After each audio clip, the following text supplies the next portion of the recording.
بسم اللہ الرحمن الرحیم اللہم صلی علی محمد وآلہ وطرتہ بعدد کل معلوم اللہ کا۔ السلام علیکم ناظرین، کیسے ہیں آپ سب لوگ؟ امید کرتی ہوں کہ آپ سب لوگ خیریت سے ہوں گے۔ آج کی اس ویڈیو میں ہم بات کرنے والے ہیں کہ ہمیں اپنا خیال کس طرح سے رکھنا چاہیے۔ آج کی تیز رفتار زندگی میں ہم سب بہت مصروف ہو گئے ہیں، لیکن سب سے زیادہ جس چیز کو ہم نظر انداز کرتے ہیں وہ ہے اپنی صحت۔ یاد رکھیں، اگر صحت ہے تو سب کچھ ہے، اور اگر صحت نہیں تو کچھ بھی نہیں۔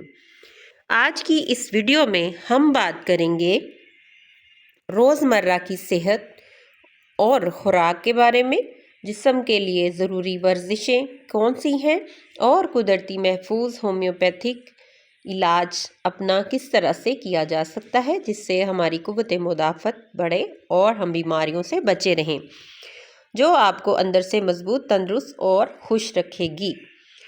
تو صحت کی بنیاد کس بات پہ ہے ناظرین؟ ہم جیسا کھاتے ہیں ویسا ہی ہمارا جسم بنتا ہے۔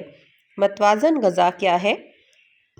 متوازن غذا وہ ہوتی ہے جس میں شامل ہوں پروٹین، وٹامنز، منرلز، فائبر، صحت مند چکنائی۔ روزمرہ خوراک میں کیا شامل کرنا چاہیے جس سے ہم صحت مند رہیں؟ سبز پتوں والی سبزیاں کھائیں، جیسے پالک، میتھی، اس کا استعمال کریں۔ تازہ پھل، سیب، کیلا، انار، امرود۔ اپنے بجٹ کے مطابق سستا یا مہنگا پھل اپنی روٹین میں شامل کیجیے۔ دالیں اور چنے، دودھ اور دہی، انڈا اگر استعمال کر سکتے ہیں۔ کن چیزوں سے آپ کو پرہیز کرنا چاہیے؟ بازاری جنک فوڈ، اس کو اپنا معمول بد بنائیے۔ کبھی کبھی کھانے کے لیے ہونا چاہیے۔ زیادہ میٹھا کھانے سے گریز کیجیے۔ کولڈ ڈرنکس پینے سے گریز کیجیے۔ ضرورت سے زیادہ چائے اور کافی کا استعمال مت کیجیے۔ پانی کی اہمیت کیا ہے ہمارے جسم میں؟ پانی جو ہے وہ جسم میں بہت اہم کردار ادا کرتا ہے، اس کی ساخت میں، اس کی بناوٹ میں اور اس کی تندرستی میں۔ تو دن میں کم از کم 8 سے 10 گلاس پانی پئیں۔ خالی پیٹ نیم گرم پانی بہترین ہوتا ہے۔ یاد رکھیں، سادہ غذا، لمبی زندگی۔ جسم کو حرکت دیں۔ جسم مشین کی طرح ہے، اگر حرکت نہ دیں گے تو زنگ لگ جائے گا۔ ہلکی ورزش بھی کافی ہے، آپ کو جم جانا ضروری نہیں ہے۔ روزانہ 30 منٹ تیز واک کریں، سیڑھیاں چڑھیں، گھر کا کام کاج کریں، یوگا اور اسٹریچنگ کریں۔ کمر درد کے لیے اسٹریچنگ بہت بہترین ہے۔ سانس کی ورزش کیجیے۔ سانس کو اندر کھینچیے اور اس کو 10 سیکنڈ تک روکیے اور پھر اس کو باہر نکالیے۔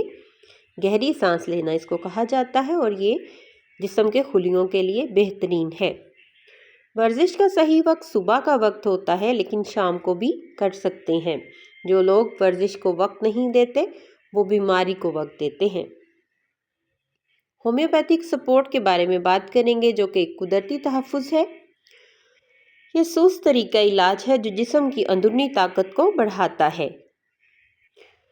کلکیر یا فاس 6X یہ کمزوری کو دور کرتی ہے اور ہڈیوں اور اعصاب کے لیے مفید ہے۔ الفالفا کیوب بہترین کرتا ہے، جسم کی طاقت میں اضافہ کرتا ہے۔ کالی فاس 6X ذہنی دباؤ اور تھکن کے لیے ہوتا ہے، نیند کی کمی کے لیے اور اسٹریس کے لیے لیا جاتا ہے۔ ہاضمے کے لیے نقص وومیکا 30 بدہضمی، قبض، گیس کو دور کرتا ہے۔ ہومیوپیتھک جسم کو بیماری سے لڑنا سکھاتی ہے۔ روزمرہ کی عادات جو آپ نے اپنی چینج کرنی ہے، وہ چھوٹی عادتیں ہیں مگر بڑی تبدیلی لاتی ہیں۔ وقت پر سونے کی عادت ڈالیے، موبائل کم استعمال کیجیے، اپنی سوچ کو مثبت رکھیے، اللہ تعالیٰ کا شکر ادا کیجیے، غصے سے بچاؤ۔ ذہنی سکون جسمانی صحت کی کنجی ہے۔ ناظرین، اپنا خیال رکھنا کوئی مشکل کام نہیں، بس تھوڑی سی توجہ، تھوڑا سا وقت اور صحیح معلومات درکار ہیں۔ کیا کرنا ہے آپ نے؟ اچھی خوراک لیں، روزانہ ورزش کریں، محفوظ ہومیوپیتھک سپورٹ کے ساتھ چلیں۔ یہ 3 چیزیں آپ کو لمبے عرصے تک صحت مند رکھ سکتی ہیں۔ اگر ویڈیو پسند آئے تو لائک کیجیے، چینل کو سبسکرائب کیجیے، بیل آئیکن کو دبانا بالکل مت بھولیے گا۔ اپنا اور اپنے گھر والوں کا بہت بہت خیال رکھیے گا۔ اللہ حافظ۔